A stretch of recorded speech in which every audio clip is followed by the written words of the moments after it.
Bonjour, mon nom est Claude Vachon de l'Essentiel. J'espère que vous avez votre Nouveau Testament aujourd'hui. J'aimerais vous partager dans l'Évangile de Luc, chapitre 21, versets 33 à 38. Le jour viendra comme un filet. Luc 21 est un passage qui parle de la fin des temps. Il est en deux parties en réalité. Ce n'est pas évident quand on lit un texte comme Luc 21. Jésus parle de quoi? Et dans la première partie de 21, il parle de la destruction de Jérusalem. Il parle que tout va être rasé. Le temple, Jérusalem, parce que les gens ont une vie complètement détraqués, ils sont loin de Dieu, ils sont dans l'idolâtrie, ils vivent dans l'argent, ils vivent loin de Dieu, en réalité, même s'ils sont pieux. Et au verset 33, c'est intéressant parce que Jésus parle que tout va partir. Et là, il nous dit, « Le ciel et la terre passeront, mais mes paroles ne passeront point. » Parce qu'après, il va parler de la fin des temps. Donc, la prophétie est en deux temps. Lorsque nous lisons la parole de Dieu, il va arriver qu'on va lire des textes qui vont se réaliser une fois, deux fois, puis trois fois. Le Seigneur a une vision à long terme. Il va parler de l'immédiat, du maintenant, mais il va parler aussi du futur, de ce qui s'en vient. Et ce qu'il essaie de nous faire comprendre ici dans ce passage, c'est que tout ce que nous voyons, le système dans lequel nous sommes, va partir. Et il nous donne l'exemple par Jérusalem, justement, et le temple, qui rejette la venue du Messie, comme on a vu la semaine dernière.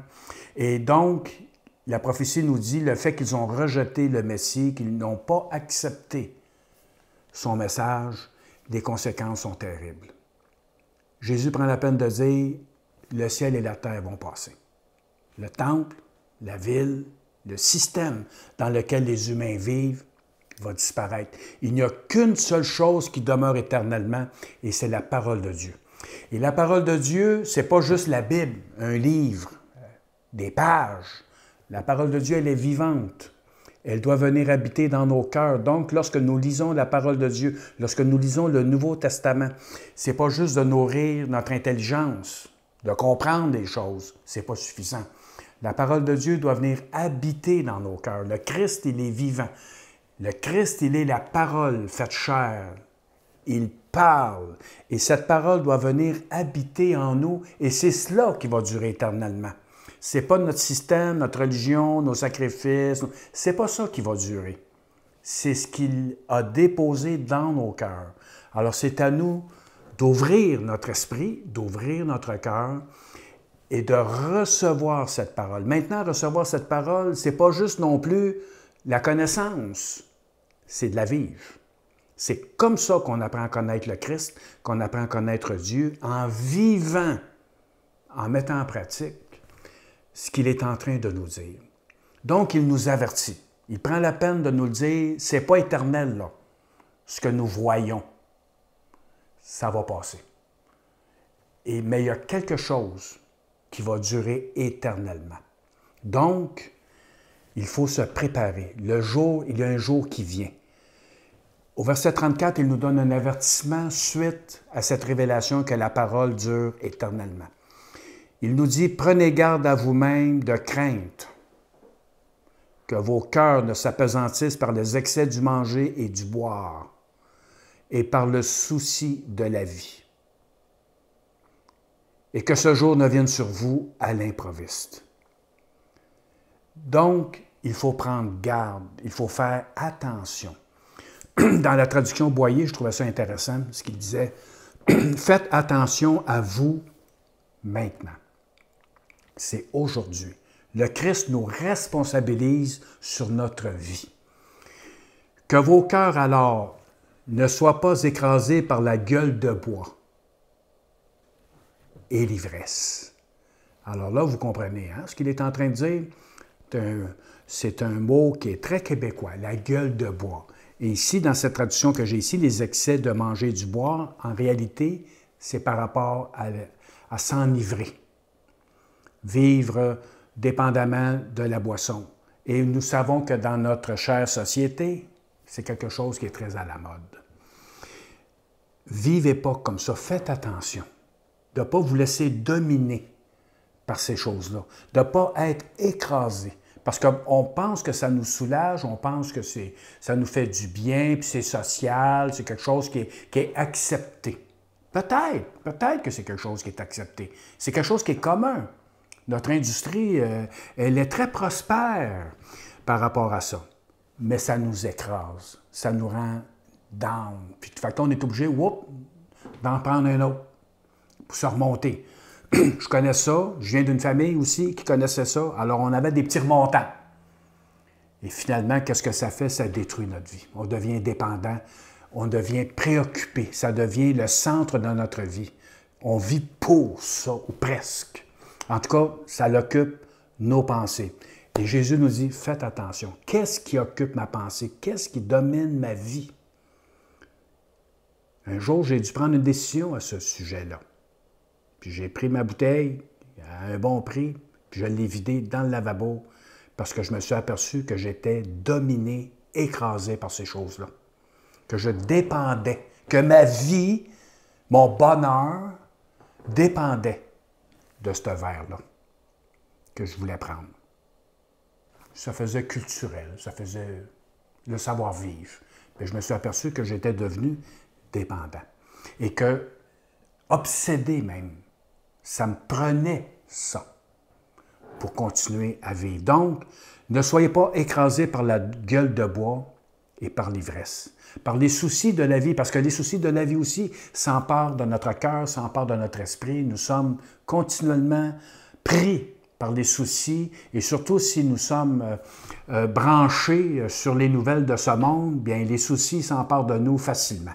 Que ce soit au niveau de la bourse, au niveau économique, que ce soit au niveau politique, au niveau des guerres, ou de ce qui se passe dans le monde, la violence, la haine, les inondations, etc.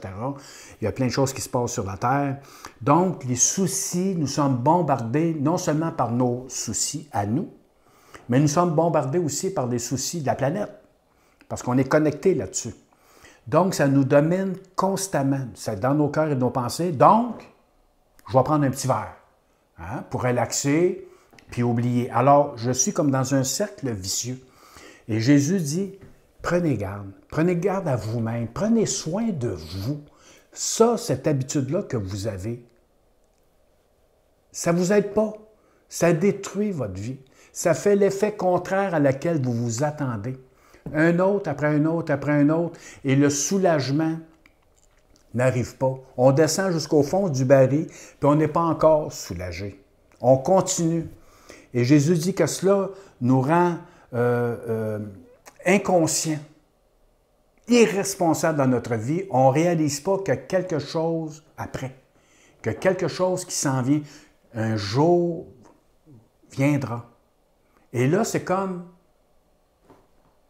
on est préoccupé par notre vie, par nos habitudes, par nos passions, puis on oublie qu'un jour viendra. Que ce soit le retour du Christ ou que ce soit même la mort, un jour viendra. Je ne peux pas éviter cette journée-là. Elle va arriver.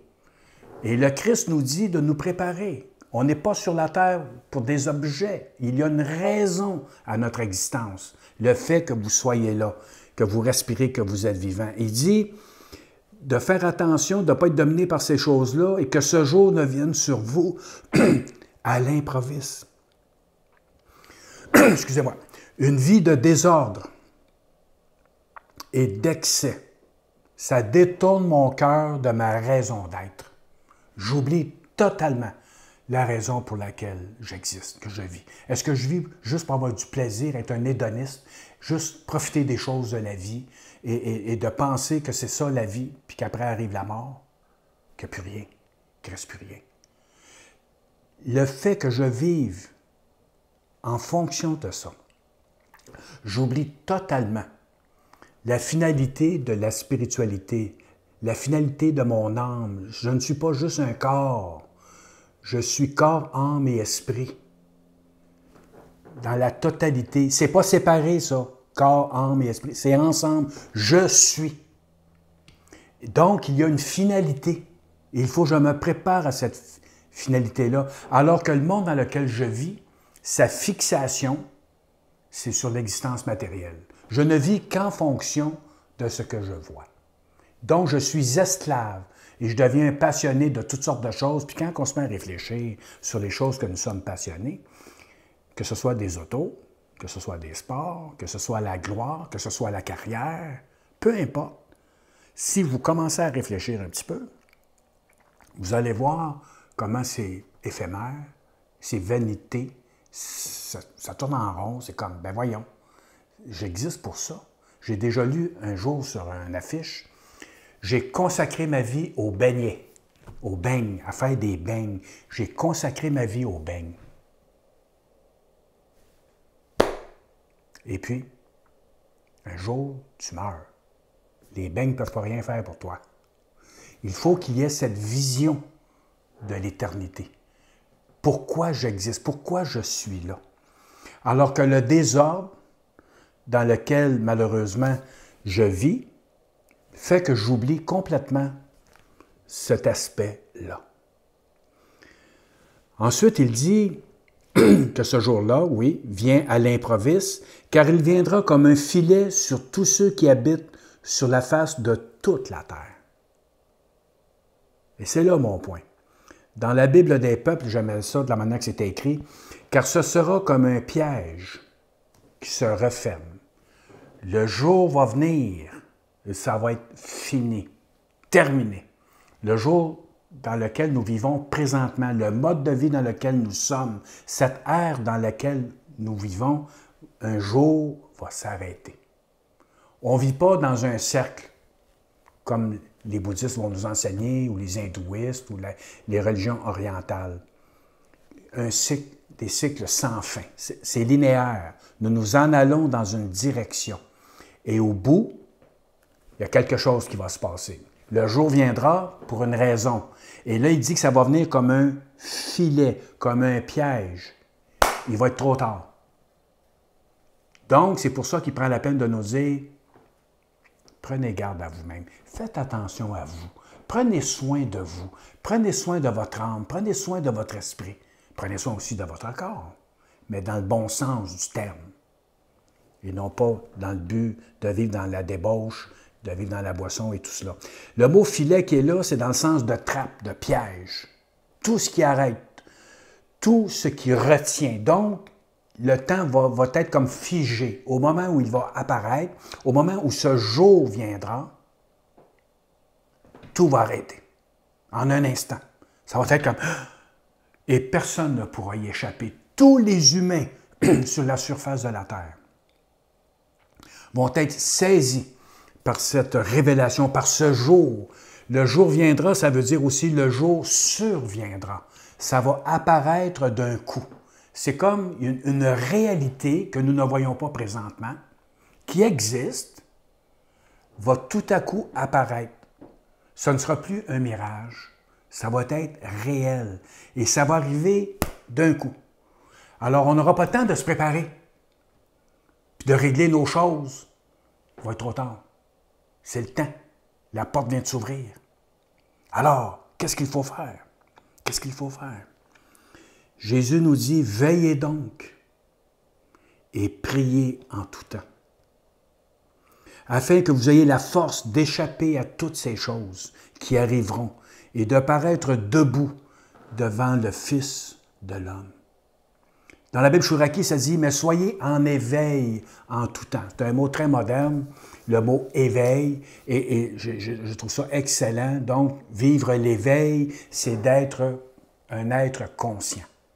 Être éveillé, c'est pas mystique, c'est pas quelque chose qui se passe de spécial, une illumination, c'est d'être conscient que je suis vivant. C'est d'être conscient pourquoi je vis, pourquoi j'existe. Être éveillé à l'éternité, à ce qui se passe, parce qu'un jour, je vais quitter ce monde. Qu'est-ce qui se passe après? C'est important de se questionner là-dessus. On ne prend pas le temps, on a peur de ça. Alors, on ne veut pas le savoir. C'est une erreur. On fait comme l'autruche. Il y a un danger, il y a un prédateur. La tête dans le sable, ça n'empêchera pas le prédateur de la ramasser. Alors, il ne faut pas faire ça.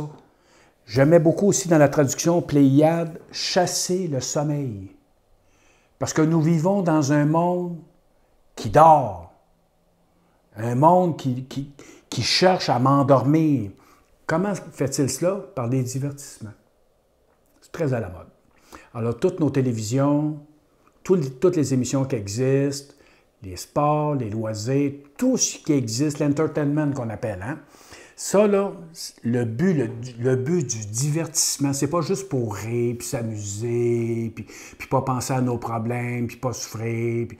Oui, ça sert à ça, sauf que ça, en même temps, ça nous endort. C'est comme prendre un coup. Hein? Je prends un coup parce que je veux oublier mes soucis, je veux oublier les difficultés de la vie, je veux avoir du fun, je veux être sur le party. C'est comme prendre de la dope. Hein? Quand on prenait de la dope, quand on était jeune, on voulait sortir de nos crises d'angoisse, de nos crises d'anxiété. Alors, on prenait ces choses-là. Mais le problème était là encore. Là. Quand je revenais de mon voyage, bien, le problème était encore là. Donc, le monde fabrique le divertissement pour pas que je pense. Alors, je suis occupé constamment. Constamment. Alors, je zappe pour trouver quelque chose qui va me faire du bien, qui va répondre à ma souffrance, à ma douleur. Et là, je suis continuellement absorbé. Je suis hypnotisé. Hypnotisé, et là, je ne réalise pas que les mauvaises habitudes que j'ai lues tantôt dans le verset 34, bien, sont là.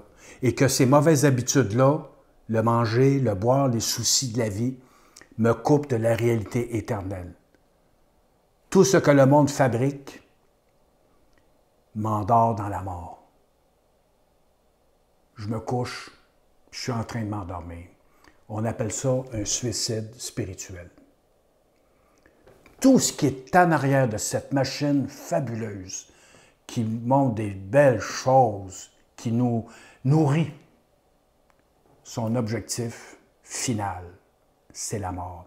Nous courons après des idoles qui ne nous aiment pas, que nous considérons, qu'on est prêt à sacrifier nos vies, qu'on donne de l'argent, des 300 puis des 400 $ par visite, hein, quand on va voir des spectacles ou peu importe c'est quoi.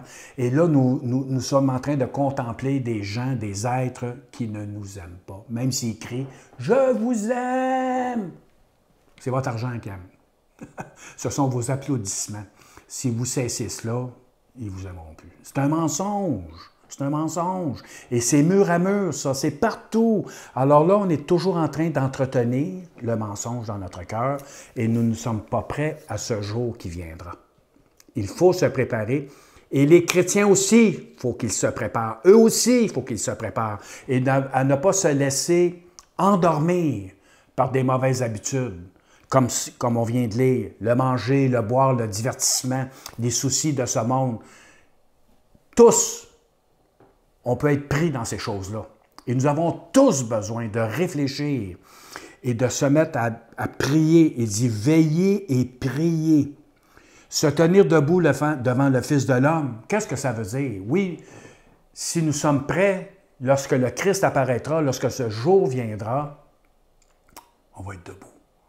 Celui qui est debout, c'est celui qui s'est détourné de ses péchés. Le manger, le boire, les soucis, les divertissements douteux, il faut s'en détourner.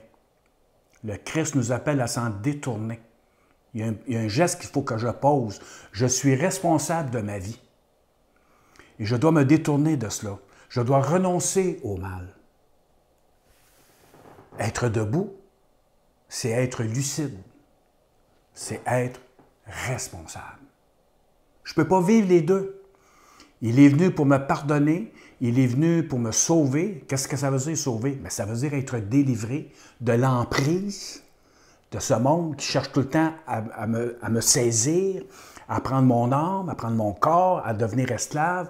Le Christ est venu me sortir de cela et il me sort de cela par la puissance de sa parole. C'est pour ça que c'est important que vous preniez le temps de lire votre Nouveau Testament, en particulier les Évangiles, pour découvrir la force, la puissance du Christ, son intention, son amour, sa passion qu'il a pour vous et pour moi.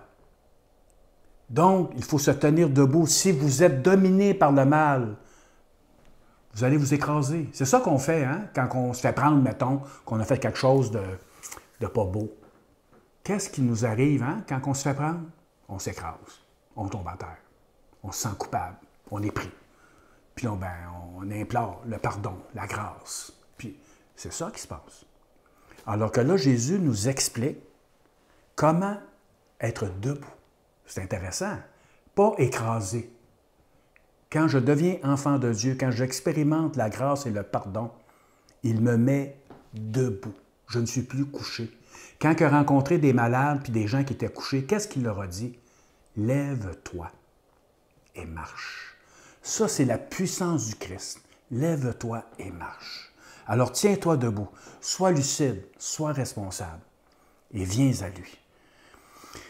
Et je termine avec ces textes, c'est-à-dire le verset 36, juste avant. « Veillez donc et priez en tout temps afin que vous ayez la force d'échapper à toutes ces choses. » Donc, c'est possible d'échapper à toutes ces choses, puis d'être debout devant lui, puis je viens de vous dire comment. Puis là, il nous enseigne autre chose dans le verset 37 et 38. Il dit, « Pendant le jour, Jésus enseignait dans le temple, et il allait passer la nuit à la montagne, appelée montagne des Oliviers. Et tout le peuple, dès le matin, se rendait vers lui dans le temple pour l'écouter. » Ça, là, voilà une bonne manière de se préparer à ce jour qui vient. Dès le matin, chaque matin, entrons consciemment dans sa présence. Venons à lui pour l'écouter. Non seulement l'entendre, mais écouter attentivement son enseignement et la mettre en pratique. Je vous invite, si vous ne le faites pas déjà, je vous invite à partir d'aujourd'hui, chaque matin, ouvrez votre Nouveau Testament. Si vous n'en avez pas, écrivez-nous, on vous en fera parvenir un. Ouvrez votre Nouveau Testament. Rendez-vous près de lui, parce qu'il est là, il est présent. Rendez-vous près de lui. Il est là, tout près. Il vous attend. Il vous attend. Ça fait longtemps qu'il vous attend. Maintenant, c'est le jour de le rencontrer. Il vous attend. Et quand ce jour viendra, comme un filet, vous ne serez pas pris au dépourvu. Vous serez debout. Et ça, là, c'est extraordinaire. Alors, je vous invite à relire ce texte, à le méditer, puis à vous mettre debout. Je vais prier pour vous. Seigneur Dieu, ta parole est annoncée, nous voyons le plan que Jésus a. Il nous prépare à ce jour qui vient comme un filet. Et comment vivre ce jour qui va arriver bientôt? Comment être debout? Et je veux te prier pour mes amis, mes auditeurs, que tous et chacun soient prêts, que tous et chacun abandonnent cette vie du monde qui mène à nulle part, qui mène dans les ténèbres éternelles, d'arrêter de vivre en dépendance de choses qui détruisent nos vies.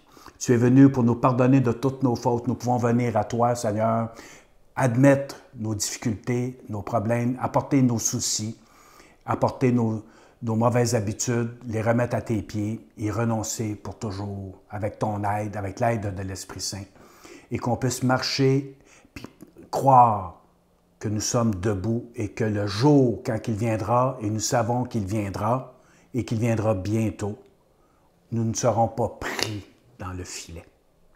Au contraire, nous serons debout parce que tu nous as guéris, parce que tu nous as mis debout. C'est toi qui l'as fait.